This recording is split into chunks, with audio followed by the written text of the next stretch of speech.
Peace. Welcome everyone to the Sister Cypher.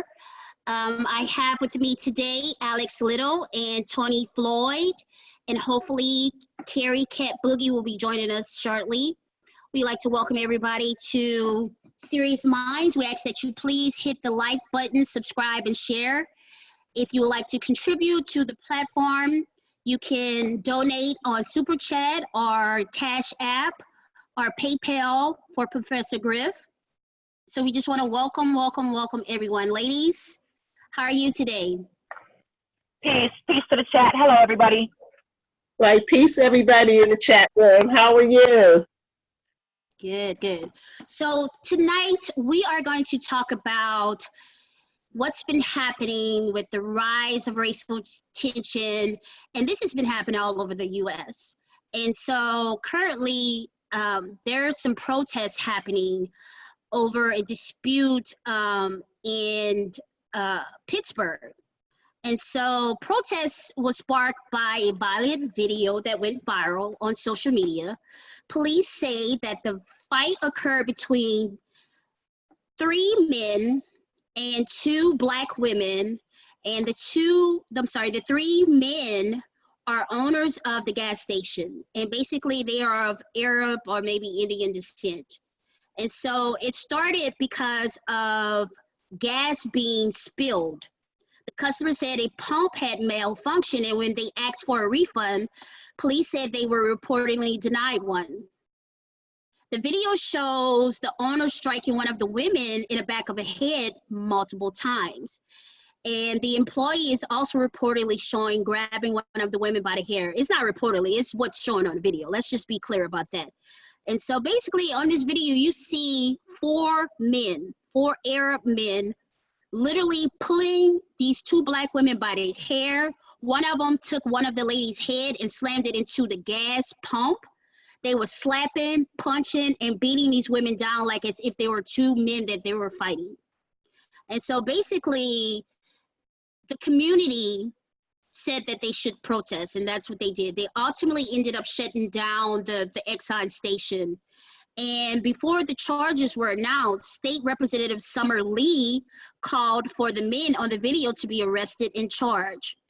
Police said investigators' paperwork for assault charges against the gas station owners and employees was basically filed. And the owners of the Exxon gas station are facing criminal charges for a violent assault against 2 female customers. And so basically, we're seeing this along with these nail salon owners, these Asian nail salon owners, and throughout the US, you're starting to see just blatant disrespect to black women. And many of these businesses are owned by foreigners, primarily Asians, Arabs, and Indians. And I think the problem is that we don't have enough businesses in our community. And a lot of times what happens is you have these foreigners that move into our communities, they set up shop, and then there's just blatant disrespect to us, not only as a black community, but particularly black women. And most of them don't even live in our communities. And so ladies, before we dive into this topic, also along with Candace Owens, I also want to focus on her as well, because she was in front of Congress and she basically said that racism doesn't exist anymore. And I'm just blown by it, because I'm like, well, wait a minute, all of these incidences are happening and we still are having black men and women being killed by the police force, and you have this disrespect coming from these business owners, but yet we as black women still want to patronize these people and spend our dollars with them. So I want to get your take on this incident, ladies. Like, what was your take on hearing about how these women were literally beat down by these 4 men? Peace, Quan. Alex Little here. Peace, everyone in the chat. How you doing? First and foremost, I want to say it's horrible. I didn't specifically see the video that you're talking of, but what I did hear you say is that he punched her in the back of the head multiple times. And I think the desensitization to even have that type of conduct to a woman, let alone having customer service skills reflect aggression, is just inexcusable as a business owner. Secondly, I don't think if her husband or brother or significant other or a male was with her, that type of conduct or ethics would have took place. So even if it was a cultural norm in your society from your hometown or your country or your region, if that's what your culture or heritage is to treat women that way, that's not how things are here. So it's just really disturbing to see that this type of behavior from foreigners or people of different backgrounds and ethnicities here in America continuing that type of code of conduct towards Black women. It is excessive. Before I say that too, in regards to Candace Owens, I'm gonna go in on her because I didn't know anything about her really until you brought up the Revolt Summit last week. But I did some research today. I'm thoroughly disturbed with what she says, representing herself as a Black American, quote unquote. But yeah, overall, I think that just business, who conducts a business by punching a woman in the back of the head? If she asked for a refund and she explained to you what happened, she was not trying to take advantage. She worked hard for her money and she's a patron to your business. So I just think the code of ethics is totally out of the window for our Black women when it comes to foreigners and specific immigrants who run these businesses. But then look how the police treat certain people, certain police who are excessive, and it's a reflection of society. They don't see that we're worthy. I absolutely agree with you. I think if we did, and we are going to touch on this whole idea of having a code of ethics in our community, like, I just want to know, like, why do we continuously spend our money, hard-earned money with these folks? But before we get in there, Tony, I want to get your take on it because it's my understanding that you are from this area. You're very close by to this particular gas station. Hey, yes, ma'am. Hey, first off, let me say hey to everybody in the chat. Hope everything's going well with you. Yes, Pittsburgh, Pennsylvania. I was born here. I was raised here. Been here all my life. Yes, that particular gas station is only maybe, the tops maybe like a 5-minute drive away from my house. It's a gas station that's been there on that corner for many, many years.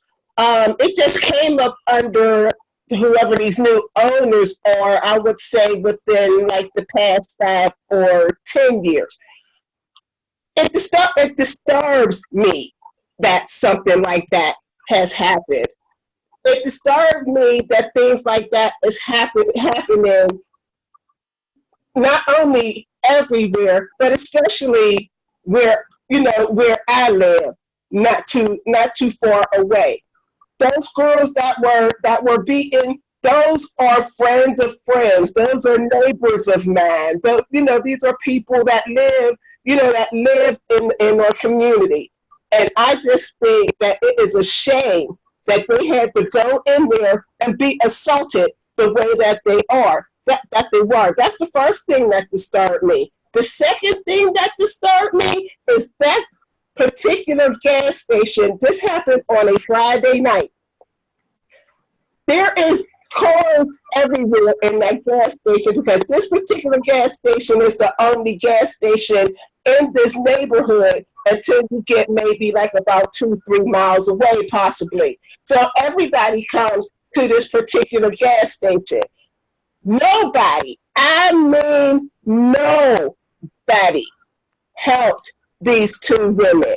And there are men at that gas station at that point in time. I mean, what is going on with the brothers? What happened to covering the sisters? I mean, what's going on? Okay. I agree with you. Like, I see so many videos that go viral and people are literally just standing there with their phones recording and they're not coming to the defense of us. And as a Black man, you should protect Black women at all times, hands down. Like, no way should you allow any man, I don't care what color he is, any man to be disrespectful to your queens. That could be your mother, your sister, your daughter, your niece, your cousin. Exactly. You know what I mean? Like, you should be protecting us at all costs. Because one thing about us, we protect our men. We will stand down. We would hold the ground for them. We would literally fight for them. And unfortunately, we're not seeing it enough of our Black men standing up to us. And it's very unfortunate because we are being disrespected. We are being violated and assaulted. And no one is coming to our defense. We shouldn't have to fight these type of battles, first of all. You know, I was reading, you was about to say something else, Tony? Yeah, I was going to say, and this is not the first incident that happened here in Pittsburgh. On the other side of town from where I live, they call it like the Hill District. There's a pizza shop there. It's called Pizza Milano's. I think this happened towards the beginning of last year. Young lady came in there. Now, granted, yes, she was intoxicated, but the only thing she wanted to do was go to the bathroom. Same type of owner, Arab, Indian person, beat this poor girl just about into submission in the corner in his restaurant. And again, everybody's standing around with the cameras, but nobody came to this girl's aid. Now, that particular business owner, I do believe that they did press aggravated charges against him, aggravated assault charges, I'm sorry. I believe they did press those charges against him, and I'm not sure whether he's in jail now or if he got probation. But those particular store owners at the gas station, they just now today pressed charges against them, and I think it was simple assault. I don't even think that it was aggravated assault, which it should have been. Wow. Yeah, Tony, and I've seen the second incident, not the gas station incident, and it's a damn shame that there's multiple incidents to have to identify which one I've seen, you know? But the one you spoke of with the young lady, apparently she was drunk. We don't know if that was one beer, one glass of wine, one shot, because, you know, 0.8 in most states, that's, above the legal driving limit. Long story short, she wanted to use the restroom or the phone. And when you watch the video, any one of us can go to YouTube right now, look up the incident. He pushes her. He didn't say, you know what? Let me get you a water. Have a seat. Do you need to use the phone? Or, hey, would you like a water to use the restroom? Or his attitude was just like, bitch, get out my establishment. You're not welcome. I don't care if you're drunk. I don't care if you need water. It's just like the way he was treating her was so apathetic. Again, customer service. It's like her skin tone automatically made her to be unworthy of servitude. Mm-hmm. And like he had his arms out against her like she was just some problem. Then he pushed her backwards towards the corner of the establishment, knocked her on the ground. The table broke on top of her, and he was on her while her head was on the ground. Mm-hmm. Here's the kicker. His camera recorded the whole thing. So when the police came, his recant was, oh, I didn't know she knocked her head. And I'm thinking, bitch, you were on top of her. You were on top of her. Excuse my language, but it's inappropriate. It's not okay. It's not okay for men to hit women or for women to hit men.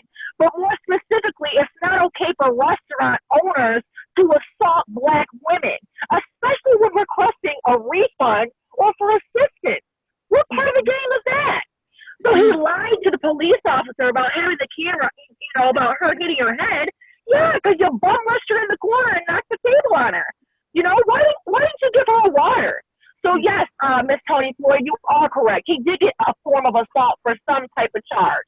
And hey, we all make mistakes, but when you continue to make a mistake over and over and over again, it becomes a decision. And in this circumstance, it's a racial decision, and she was profiled wrongly.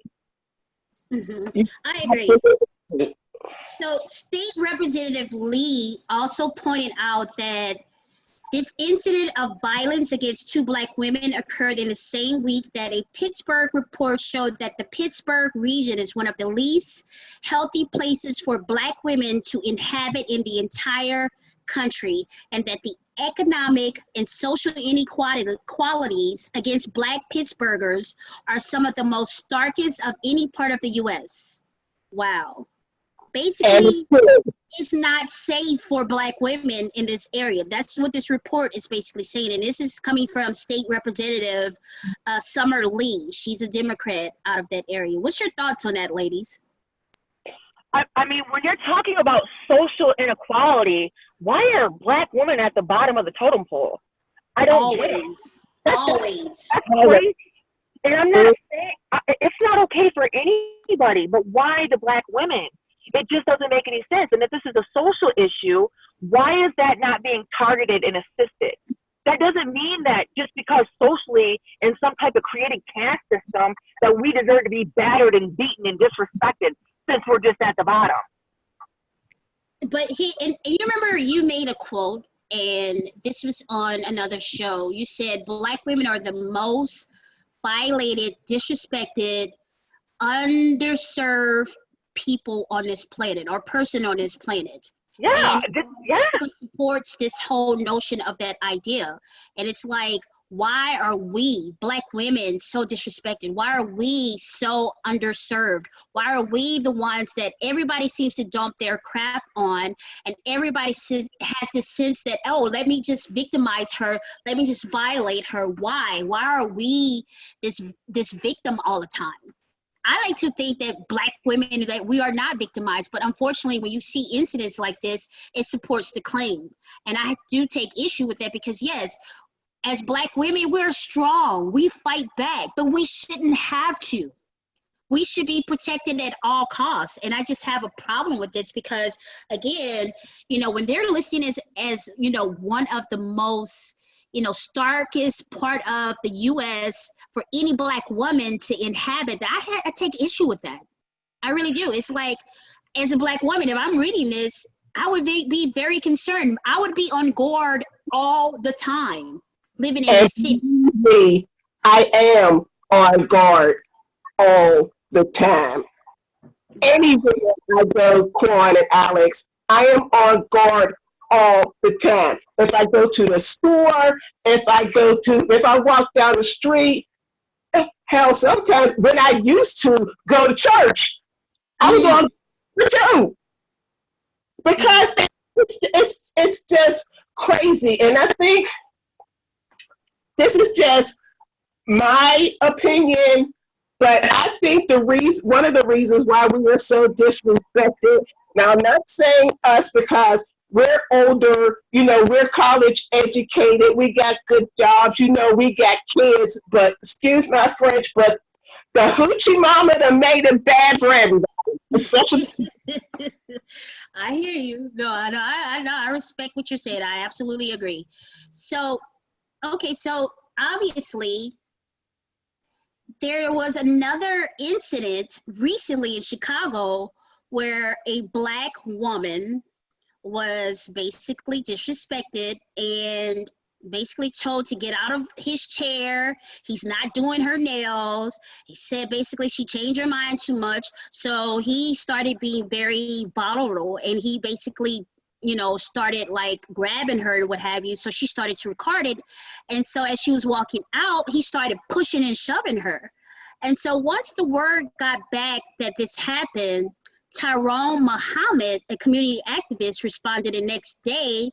He went to the nail salon and he basically told the Black women that was sitting there, he was like, I don't know if you know what's going down, but I advise you to leave. I'm asking that you leave right now because it's about to go down. Basically, he was warning them. And he was like, if you don't leave, then you're just going to get the repercussions or whatever happens. So he started throwing bricks inside of the window of this spot. And he's like, no, I'm not going to stand here and take this bull crap anymore and allow you to disrespect our Black women. You're not going to see another dollar in this community. And so he was ultimately arrested for this act. And the community did come together and bailed him out of jail or whatever. But basically, I need more brothers like him, Tyrone Muhammad, that would be willing to defend our honor and basically let them know, look, if you disrespect our sisters, you're not going to make not another penny in this community at all. That's right. That's right. And not only that, but why is there such an apathetic attitude? Like, so she makes her mind up too much as a customer. She decided too many different times that she wanted something different as a customer, so she got to get the hell out of my business. What happened to having a choice and a free mind to choose what they want to purchase? Exactly. And it's like, when you have a business, you have to have certain things up to code and certain standards. Like, aren't there certain regulations that have to be up to par just in case you get that inspection? Why not have the same grace for your customers, because it shouldn't have to take him throwing a brick. They should already have a certain code of conduct operating in that vicinity anyway for customers. You know, it's the customer that keeps you in business. So the same attitude, how you keep that building up to par, how you keep the electrical sockets, how you keep the water, how you keep the food, because you know that infection can get you out of business. That's the same type of attitude you need to have with the consumer that's keeping you in business. You don't just push somebody out the establishment because they made a different choice and a different selection. So again, it's this entitlement attitude. And you know, I don't condone violence, but maybe you took a brick for his point to get across. You don't jack with the sisters. Who are you? Mm-hmm. I just want to know, like, why we as Black women continue to support these types of businesses, incident after incident. And again, prime example with this incident in Chicago at the nail salon, you know, it's not like it was not known. And yet the very next day you had Black women filling this man's shop up, getting their nails done. It's like, okay, did you not just hear about what happened?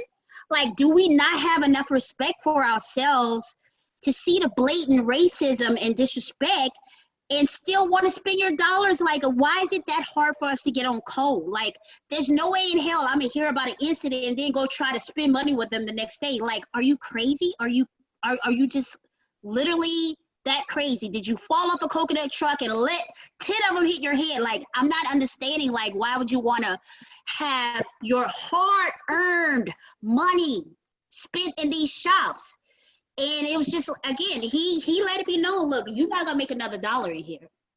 And I'm letting you know, bottom line is I'm gonna protect my sisters. And that's what he did. And I respect that, brother. I give him all props for what he did, because at the end of the day, nobody else was stepping up to it. Nobody else was coming up to defend us.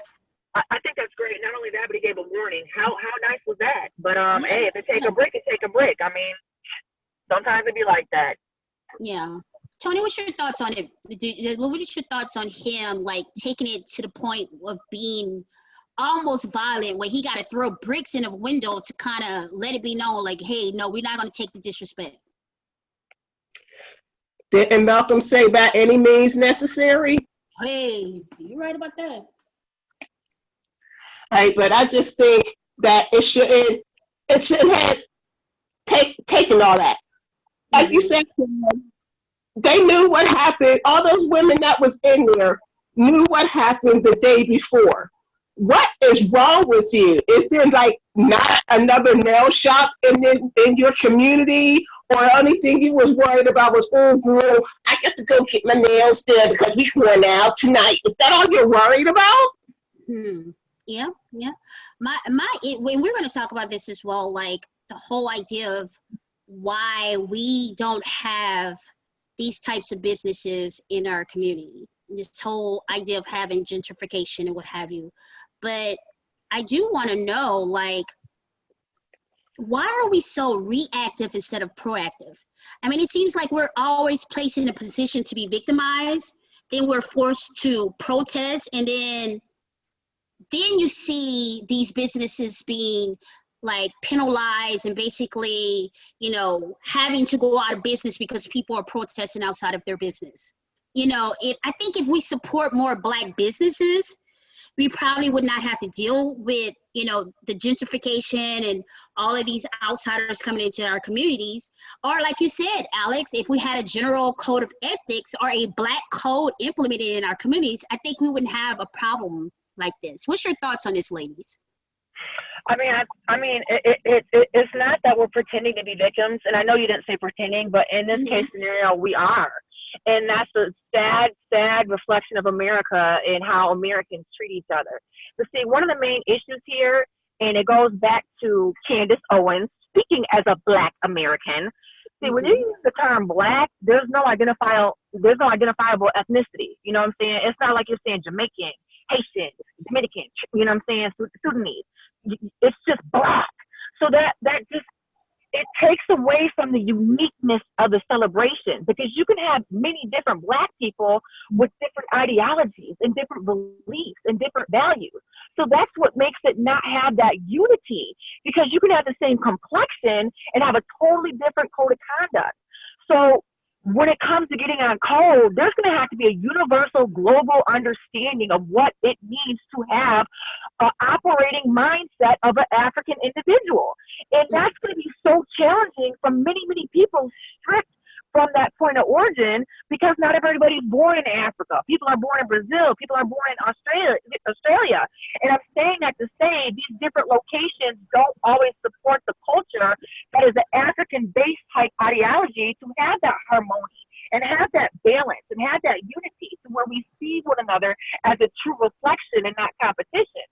So I do feel like we are victimized because society and the white supremacy, not the interchangeable word, white national, white supremacist society does make it difficult for us to have our own.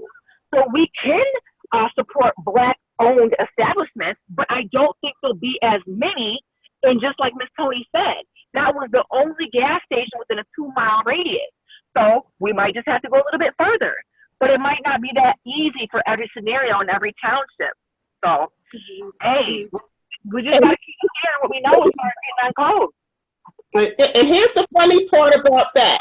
The next gas station that's in like another part of town, like I said, that's 2 or 3 minutes away. Now, it used to be totally Black-owned gas station, and it's also like, and it's a restaurant. One side is the restaurant, the other side is like a little dollar price store, hair store, gas station. Well, the owner of that particular establishment, he decided he going to split the business up. So he sold the gas station to the Arab or the Indian, and he shut the restaurant. Oh, wow. Yeah, so basically he just passed it on. He just passed the wealth on to somebody else, basically. Yeah, that's exactly what he did. That's exactly what he did. All for the mighty dollar. And you know what's messed up about that is, the next thing that said is, under new management, under new ownership. But it don't say the same goddamn racist mindset. It's just new. So we get rope-a-dope and don't pay attention. But Clyde, I don't know. I don't know what it would take for us to get on code. I don't know why we would frequent the same thing an hour later. I don't know. It's unfortunate, but you know, we shouldn't be desensitized. Just keep seeing sisters get punched in the head by men who own businesses who don't want to give a refund. That's just crazy. Yeah, that's bananas on so many different levels. Like, can we address the issue with these foreigners coming into this country and siding with white supremacy? And by that, I mean, they move in and they do the very same thing white supremacy has been doing for years to us. You know, there are many Asians, Indians, and Mexicans, and Arabs. At the end of the day, they don't identify themselves as brown people. You know, so my question is like, what happened to the coalition of brown and blacks, like us coming together?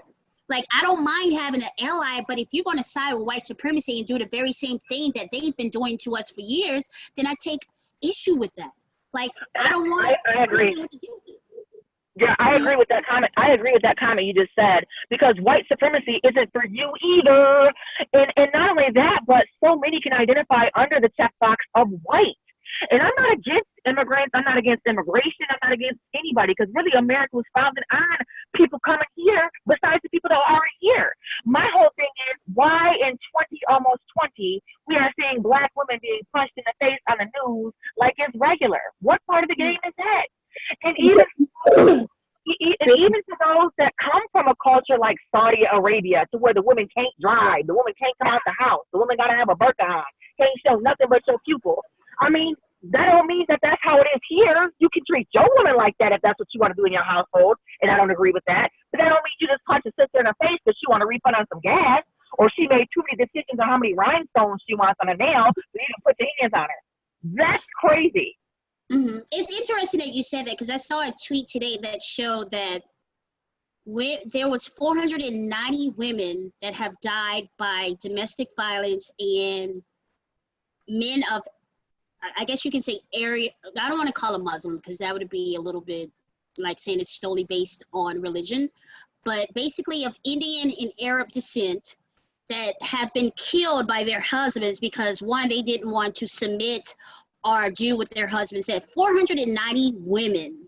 You know what I'm saying? 400, and that's just this year alone. We're only in the month of September. We still got 3 months to go, and already 490 women have been killed. Yeah. And so it's, when I look at that and see that they don't respect their women, so how could we expect them to respect us? Because they already have that built into their mindset. And that's it. I just was blown back by that number. I was like, wow. They throw acid in their faces. You know, if they don't want to marry them, they can't drive, like you said. They are not able to do a lot of things that we in the United States, we as women take for granted. It's like a lot of things they can't. In some regions, they're not able to vote, let alone drive. And it's just like, it's no wonder that they treat us like this, because they don't respect their own kind. Yeah, and I'm not going to say Islam or Muslim specifically, but I will say I've done research on Saudi Arabia, and that mindset culture, like the women, you are property. You are treated worse than an animal, flat out. You can't even go in public without having like a babysitter. You can't damn near have cell phones. And if you do make it out and escape and they catch you, they will drag you back in that plane and burn you alive. Like they put you in jail, leave you there. Then it's crazy. Literally go do research. And I'm only bringing this up not to take away from the Black woman, but to say that that type of mindset and behavior is here in this culture today where we live, and it's being perpetuated on our women now. So maybe there needs to be some code of ethic for business. I don't know. I agree with you. There definitely needs to be a Black code implemented so that we all have a fundamental understanding of what needs to happen, whether it's respect, how to conduct business, how to conduct ourselves amongst others. Like all of these things have to be addressed. And if we have that fundamental understanding, then we're not going to allow the bullshit that's been happening with these incidents. I mean, too many times, again, we are being attacked. It's a war that's happening right now against not only our Black men, but Black women also. And I think, you know, we definitely need to get on code, but I want to ask you ladies, like with all the protests happening right now, do you think this is a form of quote unquote getting on a Black code? Like, are we reactionary at this point? Or are we taking the proactive stance and saying, hey, we're not going to take this? I mean, wrong, right, or indifferent. White supremacy always seems to be on code. So, I mean, is this a form of being on quote unquote a Black code by protesting? I think so. I think so because for so long, like you said, there was no code. And I'm quite sure just like we see it, I'm quite sure everybody else see it too. And I'm quite sure we're not the only women in the world that's tired of seeing our sisters getting brutalized and abused. So I think maybe in some sort of way, you know, doing something is better than doing nothing. So if a protest is the beginning, fine, let the protest be the beginning, but 3 weeks later, they'll be like, well, okay, and we done shut this restaurant down, and we done shut that gas station down, because by the way, those particular people, they have 2 locations, one on my side of town, and one in North Hills, which is more like the Caucasian side of town. Mm-hmm.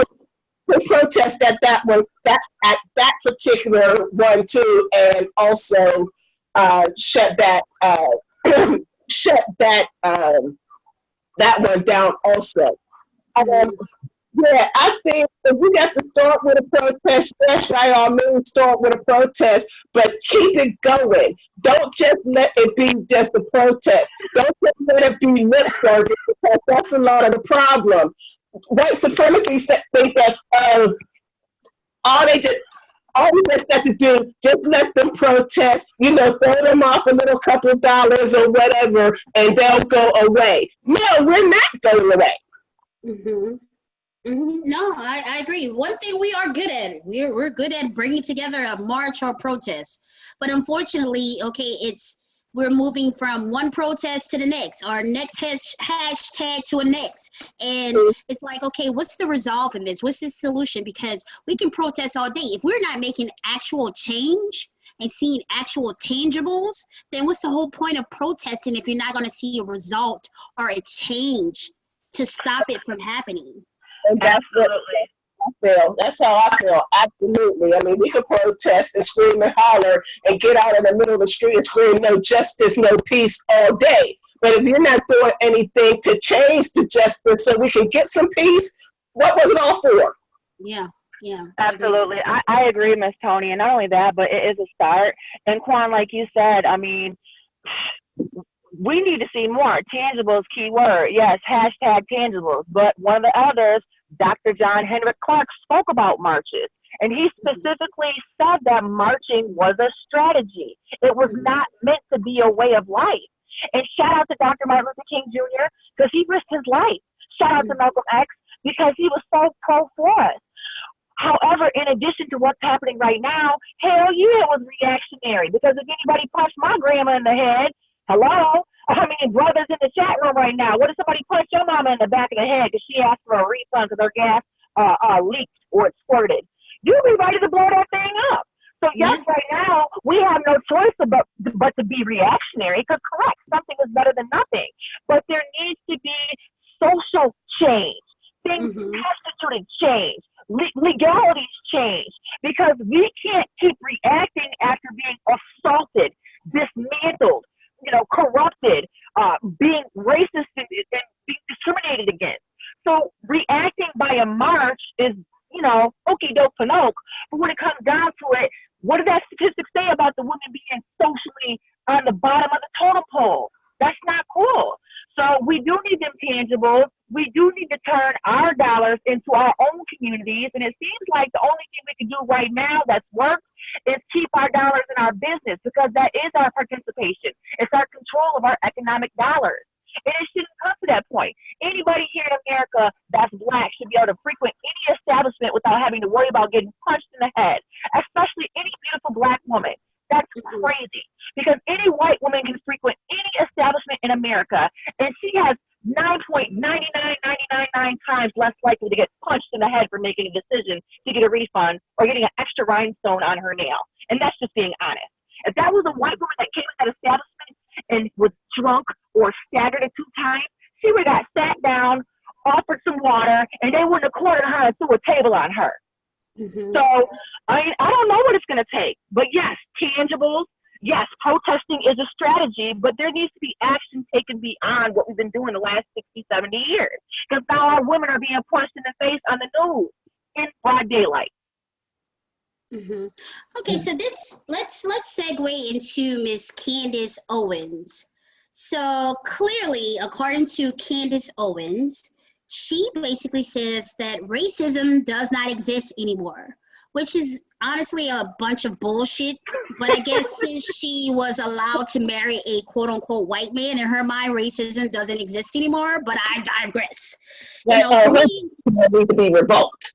Right. Secondly, she does not speak for any foundational Black Americans. I'm sorry, but I just have to put this out there. As I stated the last show, she is a plant and a tool for white supremacy agenda and their talking points. Especially Fox News. She sounds exactly like their talking points. Who the hell keeps inviting Candace Owens to these political hearings? Like, what expertise does she have, to offer to these panels? And why is she allowed to speak on ADOS issues when clearly she opposes any real or true Black agenda? Like, that kills me. She speaks against Black Americans. She basically calls us like scum, and basically says that, we're just lazy, blah, blah, blah, blah, racism doesn't exist. She's just a lot of slimy, greasy things. And I just want to go over this right quick. I'm just going to pull right quick so you guys can kind of have a basis of why I'm so hot and heated right now. But if there's anybody to really tap dance on my nerves, she would be it. Like, I don't really allow people to kind of get into that space, but she would be it, because it's like, I just want to shake her and tell her, wake the hell up. Like, seriously, wake up. And it's like, stop being a freaking tool for white supremacy and wake the hell up. Like, you're such in denial, and it's ridiculous. But basically what happened was, she was invited to this panel to discuss racism in America. And as you know, 5 months ago, she basically was a far-right pundit who basically said that hate crimes is fake and the GOP Southern strategy was a myth. And basically the Republicans, who she basically represents, invited her to testify before a subcommittee on combating white supremacy. And basically she said that white supremacy and white nationalism is not a problem. She is also known for saying that it was okay for Hitler to do what he did to the Jews. And she basically downplayed the threat of white supremacy and calling it nothing more than a fringe issue.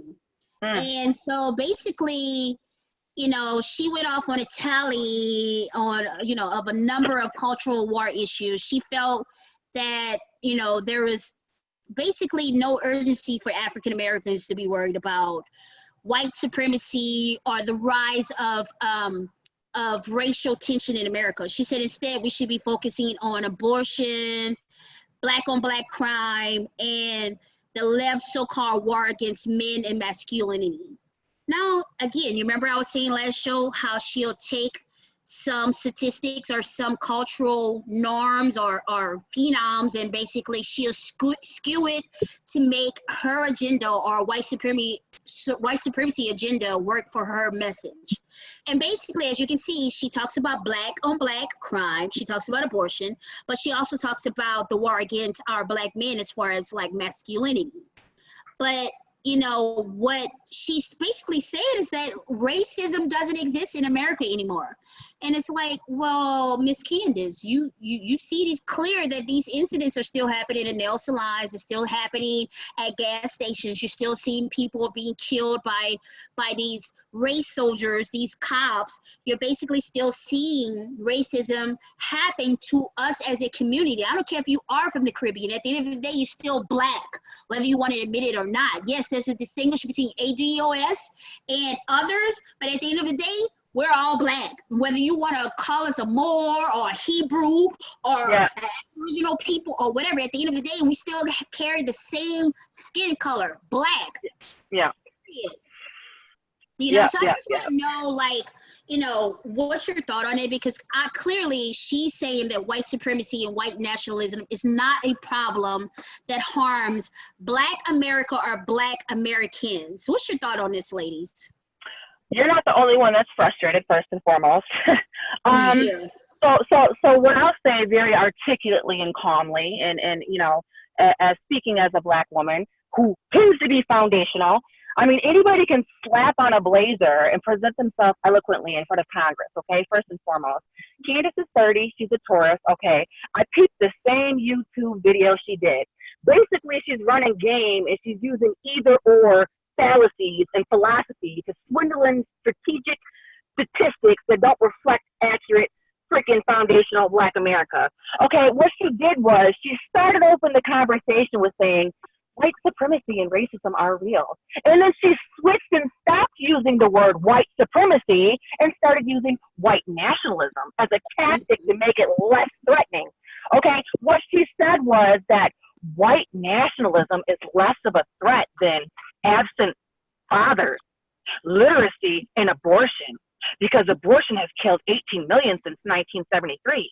Okay, Candace, what you're doing is you're trying to reduce white supremacy by pointing out 3 things in our community that have been set up behind white supremacy. You understand what I'm saying?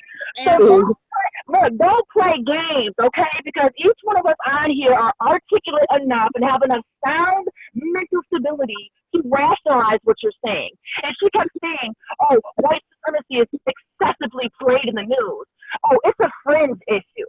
It's a fringe issue. I was like, let me Google fringe. Let me just look up and see what fringe means. Well, the definition of fringe means unconventional or not in the mainstream. Well, duh, I bet you white supremacy ain't in the mainstream. It's still at play and very rampant. But yes, it's going to be downplayed and now used as white nationalism and alt-right to make it sound better, but it's still wrong. So her whole opinion, quote unquote, because it was her opinion, is fallacious. It has no connectivity. Follow race and abortion do not excuse white supremacy. Now, if you're trying to use it as a ploy to attack the Democratic portion of it, then say that. But use other statistics such as the Black single woman winning in corporate America, first and foremost. Secondly, if she ain't even a foundational Black American, why is she even talking about ADOS anyway? You don't live our lifestyle. You ain't even here in American culture to understand what's going on anyway.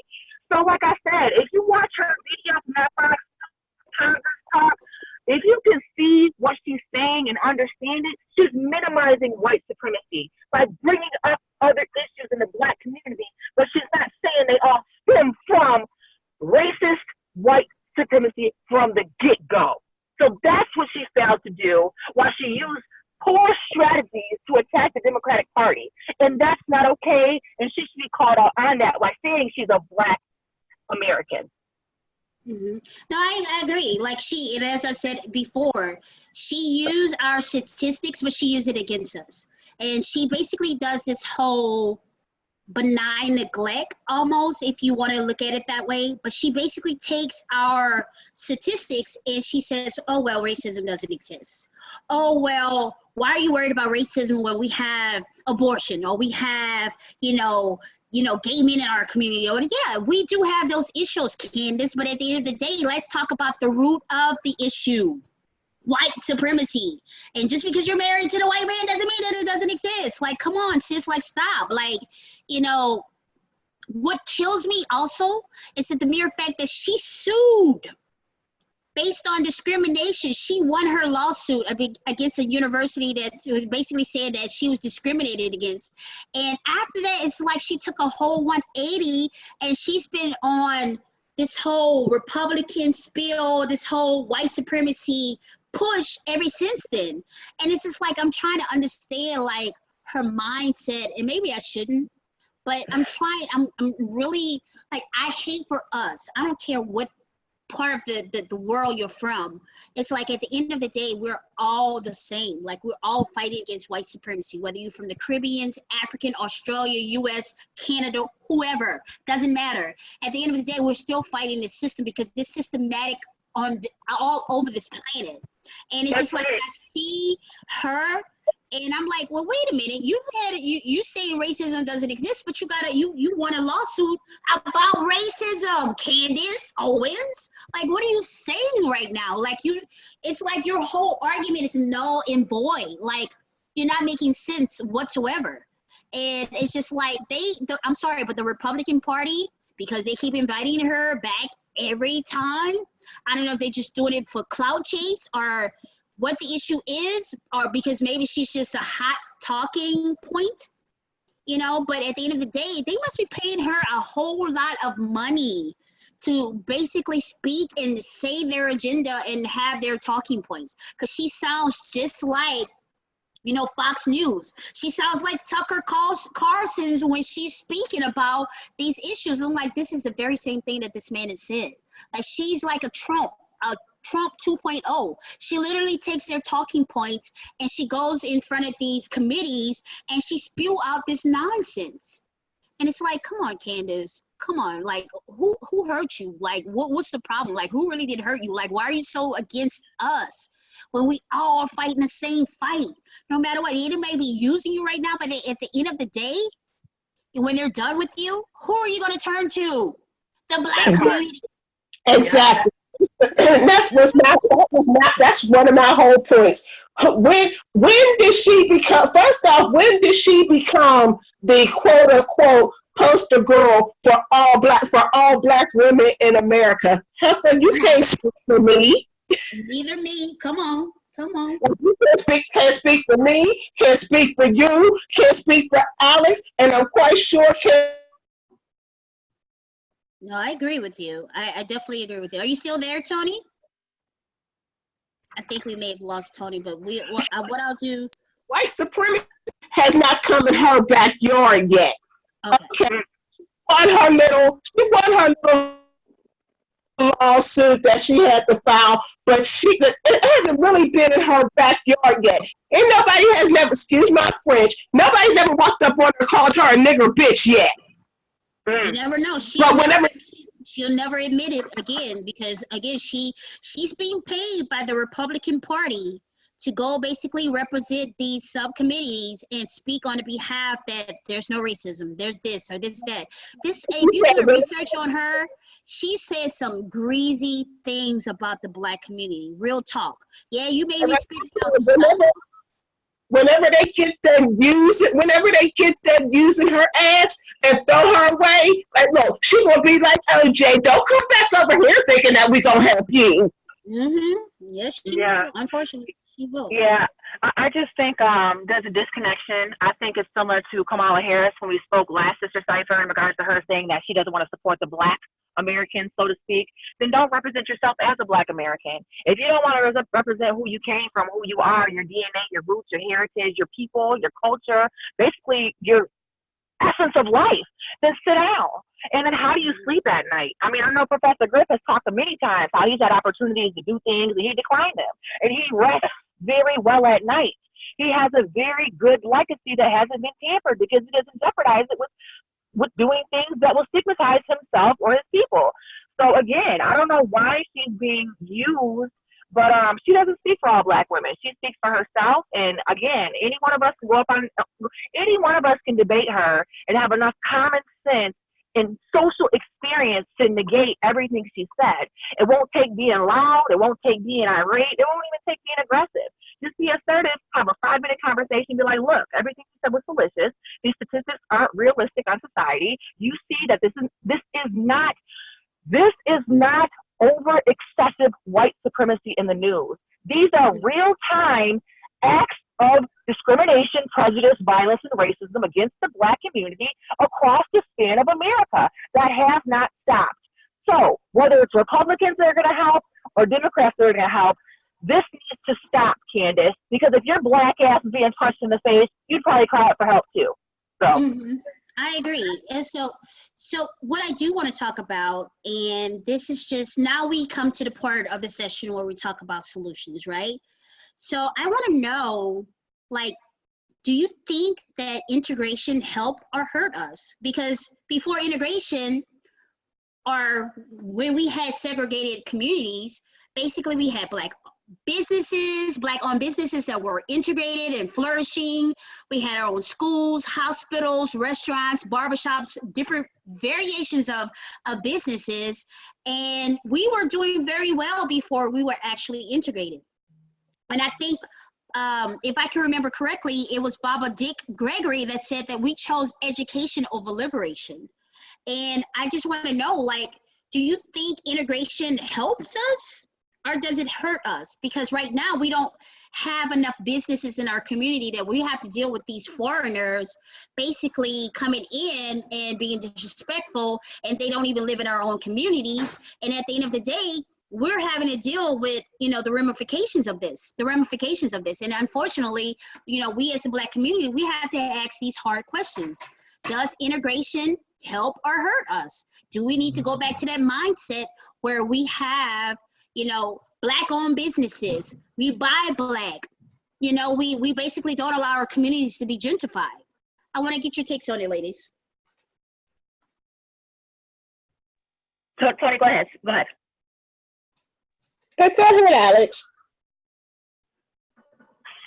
Just 1 second. Thank you. Okay, see you tomorrow. Sorry about that. Mama duty's got to go. No, take your time, baby, because I understand what you're doing. So, we're always on the go. So take your time. We understand. It's all good.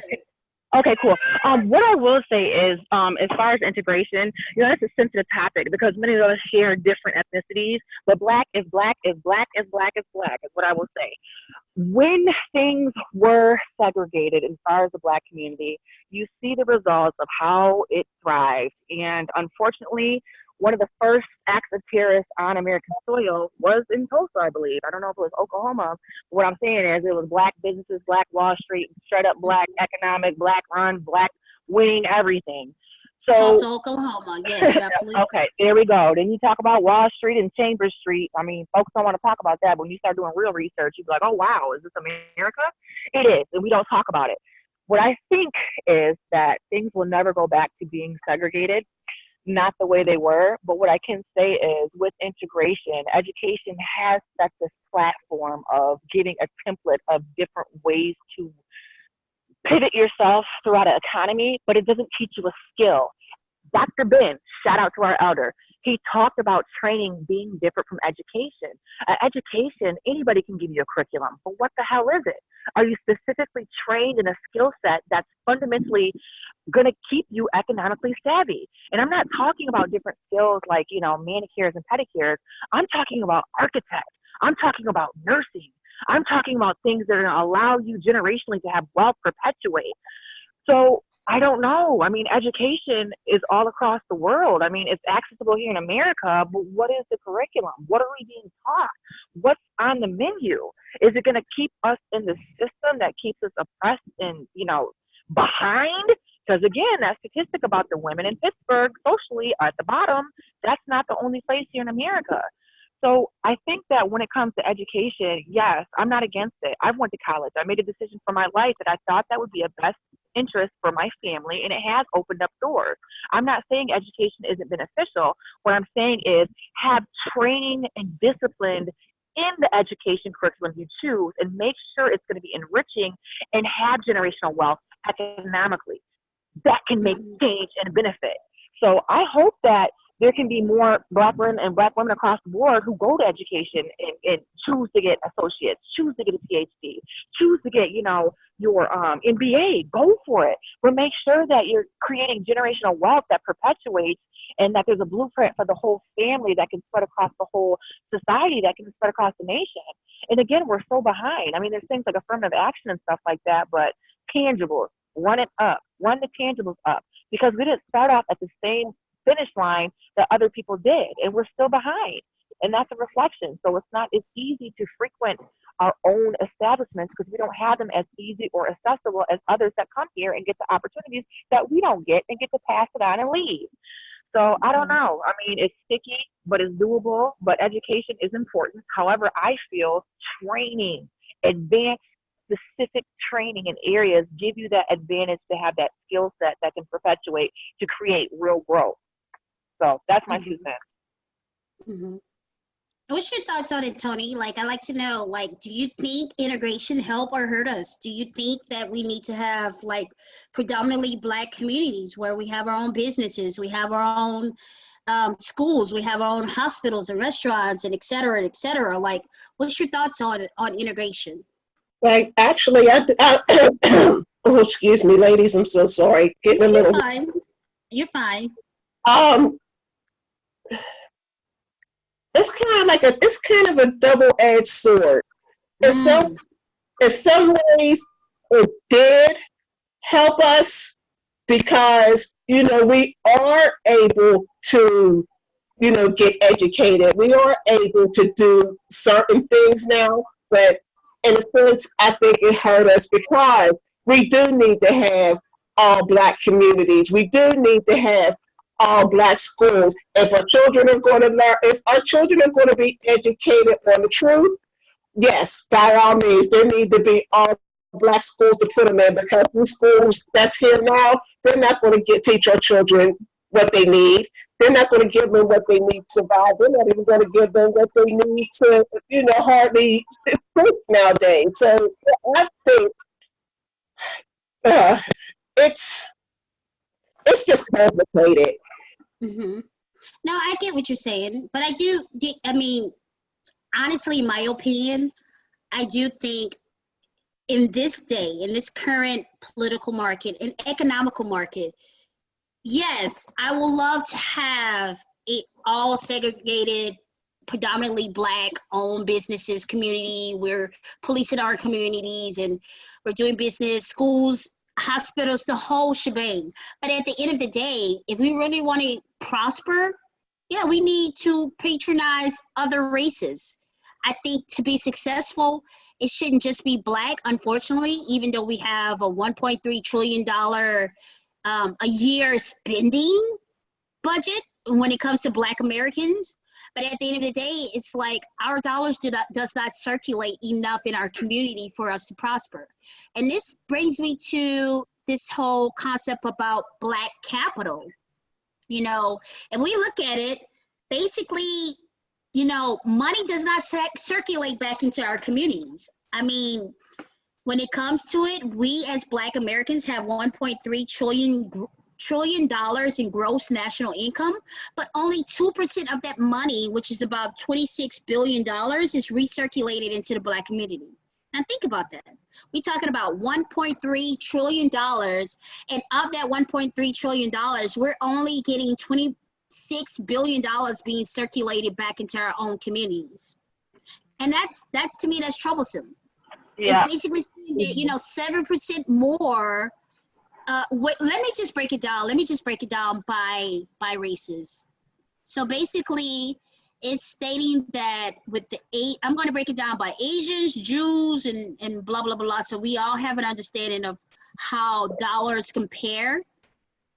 So it basically says, our $1.3 trillion income makes other people rich, including whites, Arabs, Koreans, Pakistanians, Indians, Latinos, Chinese, Polish, and basically Caribbean descent. It says that Black people, which is probably about $43 million throughout the U.S., you know, our 2% is being circulated in our communities. However, it says that our dollars only spends a total of 6 basically minutes in our community, if you can put that in perspective. Like in the, let me go down, let me just zoom down a little bit, if you can give me a sec. Yeah, thank you for reading those, because I mean, it's alarming, you know, it's almost like we feel guilty because we're not doing what everybody else is doing. I mean, everybody else getting rich off of us, and they still have their ethnic enclaves. There's still Chinatowns and, you know, these little, you know, little enclaves with different people who it's straight, you know, segregated, but they still thrive in America. So maybe segregation isn't a bad thing when it comes to Black businesses, and still do business with other people, just like Asians do the whites. Mm-hmm. So it basically, Tony, did you want to add something before I go on with this? Because I'm probably going to be reading a little bit more. Did you want to put your opinion? No, go on, dear. Okay, so basically it says that, hold on, I'm just going to, just give me a sec, because it's a lot of information. And normally when I pull information, I always like to go to statistics like the Census Bureau, the labor statistics, or, you know, the Federal Reserve or what have you, so we can have actual numbers. But basically it says that the Black communities, like, it stays in the Asian community like 14 days compared to 6 hours in our community. Can we just focus on it? 6 hours compared to 14 days. Crazy. That's crazy on so many levels. It's like, you know, it talks about the Jewish community and the Latino community, and basically everybody has like 14 or 12 or like 18 days in their community, and we have hours. So basically what that tells me is that our income is basically being spent here, but the people who are in our community, not only do they not live in our communities, but they're not keeping their dollars in our communities. So they only come here to gentrify it and basically take advantage of our powerful, mighty dollar. And that's it. Like, that's troublesome to me, because if we are the most influential, the most, you know, powerful when it comes to spending power in the U.S., then why are these dollars not being circulated back into our community? We're talking about $1.3 trillion. That's a lot of freaking money. Yeah, it is. Generated in our communities. What's your thoughts on it, ladies? The first thing that comes to mind is the white supremacist structure that keeps our minds encapsulated, such as religion, such as different techniques to keep billions and billions and billions of Black dollars perpetuating back into the system. I mean, out of defense, who dies quickest here in America? Maybe the urgency to spend them dollars and to, you know, do what you need to do. You have, you know what I'm saying? Like, the Asian culture is more relaxed. They're more, you know, feeling oriented. They might not have a high sense of urgency. They might be set up to where they don't need to spend that money 14 days compared to 6 hours. And I'm not saying it's okay on the Black community's part. I'm just saying there have to be other genuine, legitimate reasons for spending the money faster than it is for other community sets. But I think that with that much money, just think about what could happen. Good Lord. If we stop spending money on so much weave outsourcing, so much nails outsourcing, so much tithes and offerings outsourcing. I mean, just other things in general, that's billions and billions and billions right there. Mm-hmm. It's basically, Tony, I'm going to get your opinion on this, but I just want to throw this number in here. It said that basically if we were to move our spending habits from 2% to 10% in our communities, there would be an additional $104 billion being generated in our community. So theoretically, $104 billion will produce 400 to 750,000 new jobs. And geometrically, that would accelerate not only the financial wealth gap, basically it would close in the wealth gap, not only from a financial standpoint, but also a social well-being standpoint. And basically, think about it, that's 400,000 to 750,000 new jobs that we can create, that we can basically have that buying power, and not only the buying power, but the hiring power to hire in our communities. We basically live in our communities, but we would have the opportunity to create more jobs, to close the wealth gap, and also create wealth for more other people than ourselves. Think about it. So what's your thoughts on that, ladies? First off, I think all cities need to have a Black community, because there are not all a Black community in every city. I sometimes to travel a lot. You go to DC, you see all different races, you see all different colors, nationalities. Okay, but the Italians have where they go. The Jewish people have their community. Chinese people have their community. Black people don't have a community. I can't go to Blackville and go buy, go get my nails done, because there isn't one. Mm-hmm. I can't go to, Tyrone's auto shop, because there is no Tyrone auto shop. We need to establish our own communities. That's why I kind of said that segregation did, on that standpoint, segregation did kind of hurt us, because it's like we don't have our own. That's the problem. We need to have our own. Every state that you go to need to have a Black community that you can go to and get whatever it is that you need as a Black person. Mm-hmm. And in some defense, Tony, pardon me from interrupting you, but we do have a somewhat of a basis where we have Black businesses thriving, but it's not enough to make an impact, if that makes sense. Like, it's not enough to make an impact to where we can see these dollars being generated back into our community. So I'm in agreement with you, but we do have some biz, like, again, where you see predominantly Black cities, whether it's Atlanta, New Orleans, or whatever, where you see a huge, community of Black folks living inside of them. We do have the businesses. Unfortunately, it's like we don't have enough to effectively see a change across the board, if that makes sense. And I think what needs to happen in a lot of ways is that we do need to have the businesses started. We do need to have other people patronizing other Black businesses. Going back to Professor Griff's, Black code, we need to support Black businesses. That's we can't effectively make a change if we're not willing to support the next mom or pop that we see in our community. Absolutely. Beautifully said, Quan. And to piggyback off of what Tony said in regards to the question you posed to her, it's almost like some of us feel like integration is like that illusion of inclusion. And not only that, but reading off those statistics from the Census Bureau, Quan, legitimate statistics, might I add. The thing that comes to my mind is, why didn't Black American Candace Owens speak on the Black dollar deficit being spent instead of comparing fatherless homes, literacy rates, and abortion being less or being more threats to white supremacy? Why didn't she openly use her mouth and platform to point out how the Black dollar needs to be spent among Black people? Why didn't she use the platform to say that? Why didn't she denounce white supremacy instead of try to minimize it and rename it? Why Because did she's married to one.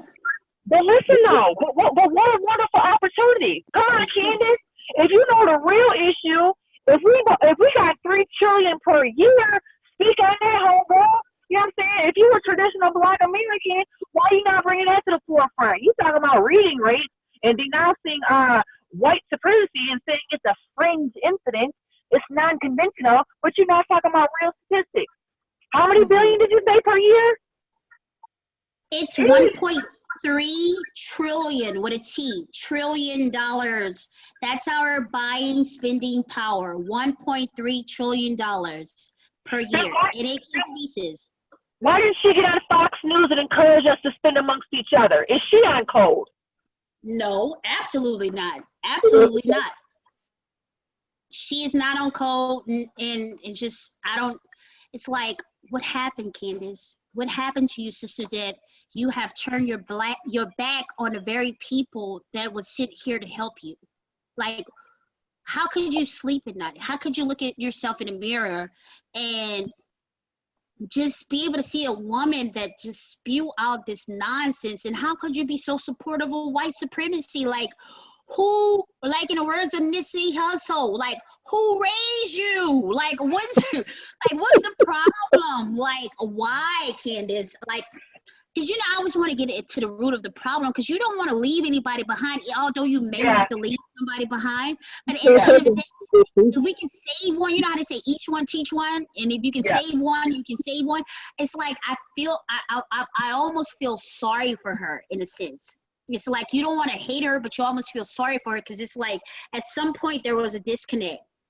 And, some point she felt that she had to turn against Black Americans, or any Black person for that matter, and spew out this nonsense. Like, Candace, no, I don't know. Like, maybe in her mind, she legitimately feels like a Black in America. Maybe she just identifies her skin being darker and she lives in America.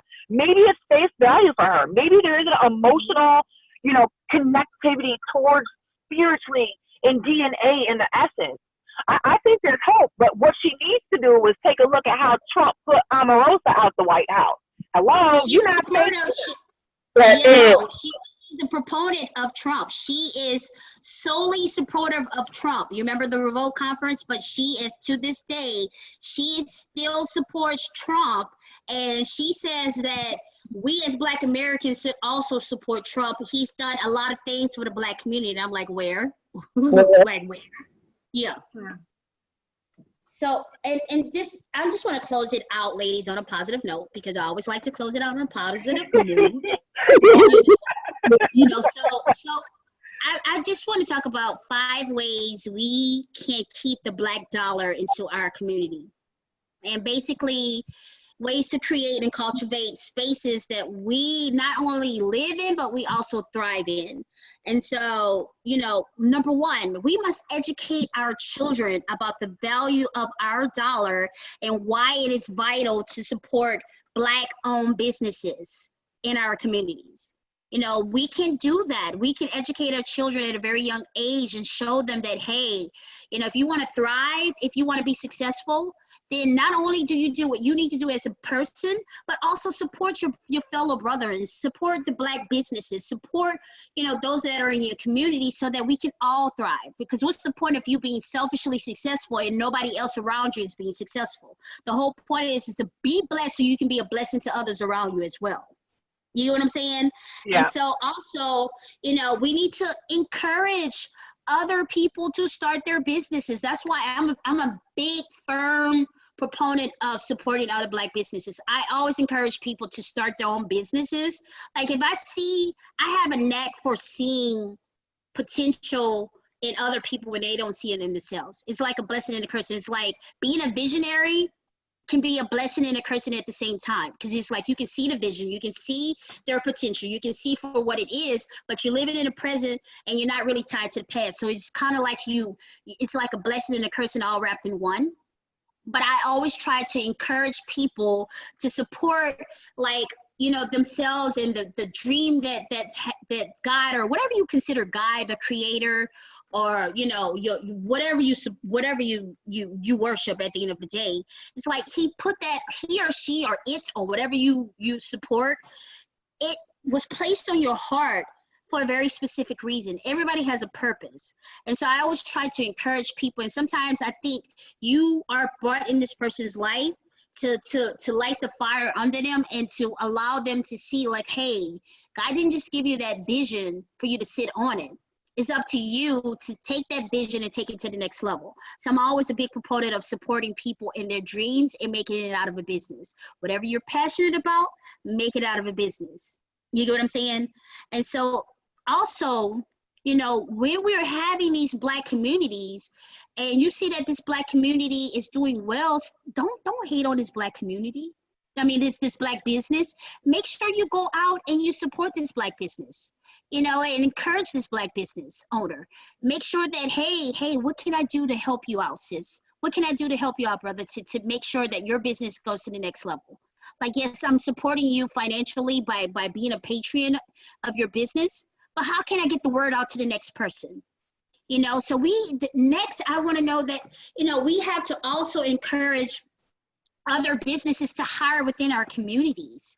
Like, we have to be able to, have not only the capital, but the mindset to want to hire the Betty down the street or the David around the corner. Like, we shouldn't have to go outside of our communities to hire the people to work in our businesses. They need the jobs. You know what I'm saying? They need the skills. They need the trades. So we should be able to hire within our communities. And on top of that, if you know about resources, tell the next person, hey, there's an SBA loan, or there's a sharp business loan that you can go get, or there's a grant available that you can get for this type of business. Or, hey, I found out about this. There's an angel investor that's looking for a business just like yours. Don't sit on it. If you know that somebody can take advantage of it, just because it may not work for your business, it may work for somebody else's business. We have to be able to have that kind of mindset to want to support others and uplift others and encourage others.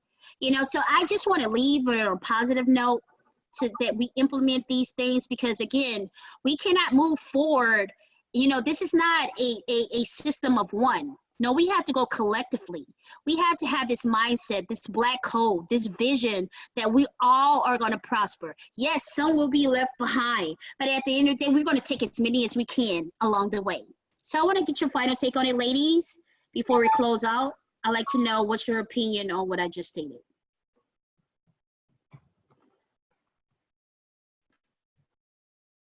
Hello? I was gonna wait for Miss Tony. I'm so sorry. It was like crickets. Quan, I think that's beautiful. I clear my throat here. I think our younger generation may be our future. I look at my daughter and her friends and the people that she graduated from school with. She know a lot of her friends that she graduated from school with, they didn't take the conventional route. A lot of them didn't go, to college or to business school. A lot of them, as soon as they got out of school, they start working on their businesses. She got one friend, she's a caterer. She got one friend, she's a stylist. So I think that maybe these younger folks, they may be.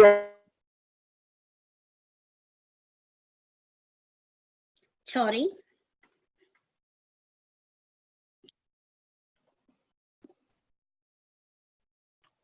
Alex, do you have something to add? Because I think Tony, we lost Tony for a little bit. Hopefully she's able to get back on.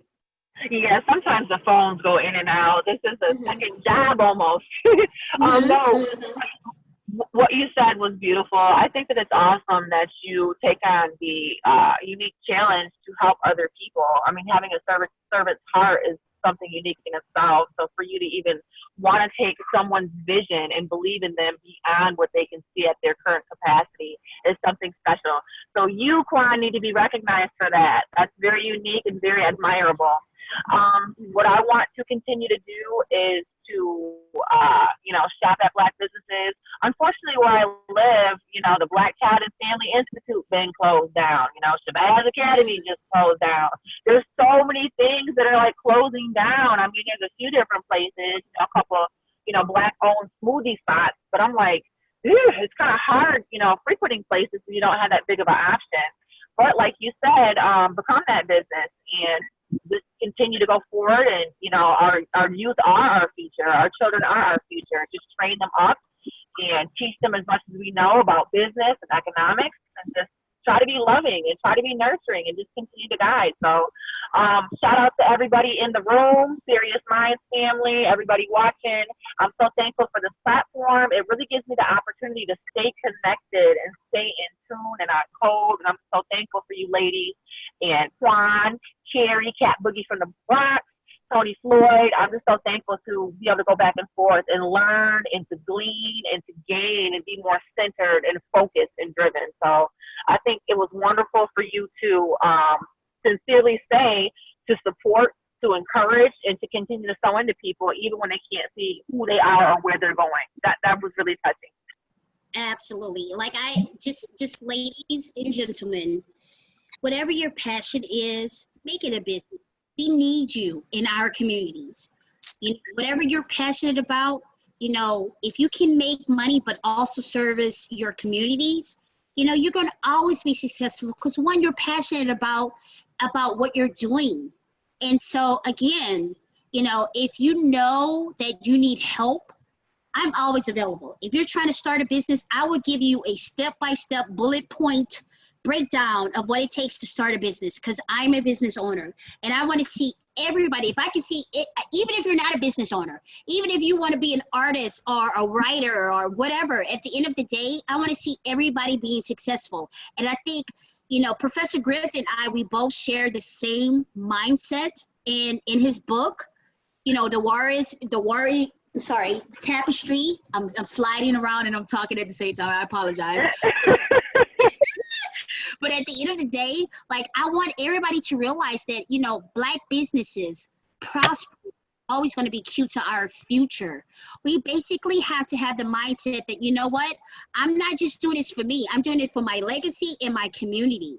So again, we encourage you, because we always like to leave on a positive note. Miss Tony, do you want to add anything before I close out? No, I think we're good here. Okay, so again, I just want to encourage you, you know, whatever you feel that the creator or God or whatever you worship has given you this task, make it a business, make some money from it, but also do it to where you're helping everyone around you. Don't be selfish in this, because it would never last. So if you can help your community and do something that you're passionate about and make some money from it, it's always going to be a win-win situation for everyone. Everyone is going to walk away from the table saying, you know what, I've gotten something out of this situation. So we just thank you. Make sure you hit the like, subscribe, and share button. If you want to support the platform, make sure you hit up the Super Chat or PayPal or Cash App. We thank you once again. If you want to participate with Sister Cypher, please make sure you inbox or you send an email to Professor Griff. I'll put the actual email address in the chat room. But if you have any questions about what it's going to take, it's really not that hard. I mean, we just talking about serious topics casually. So if you want to participate, let us know. We thank you. We love you. Thank you, Professor Griff, for another opportunity. Peace, fam. Peace, Sirius Mindz. Great peace, people. Peace.